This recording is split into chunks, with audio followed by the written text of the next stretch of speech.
කොහොමද මිනිස්සු පුංචි වචන දෙක තුනක් එකතු කරලා අච්චර ගැඹුරු හැඟීමකට අර්ථකථනයක් දෙන්නේ? මගේ ජීවිතේ කවුරුම හරි මගෙන් ඇහුවොත් එහෙම ආදරේ කියන්නේ මොකක්ද කියලා මම නම් කියන්නේ මට උත්තර නෑ කියලා. ආදරේ කියන වචනේ මාර ගැඹුරු හැඟීම් ගොඩක් එකතු වෙච්ච වචනයක්.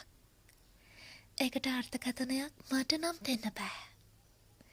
මිනිස්සු එනවා, මිනිස්සු යනවා.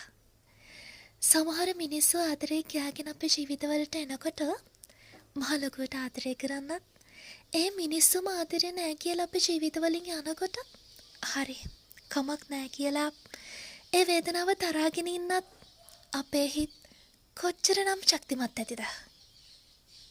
ආදරේ මම නම් තේරුමක් හොයන්න යන්නෙත් නැති, තේරුමක් දෙන්න යන්නෙත් නැති ගැඹුරු වචනයක්.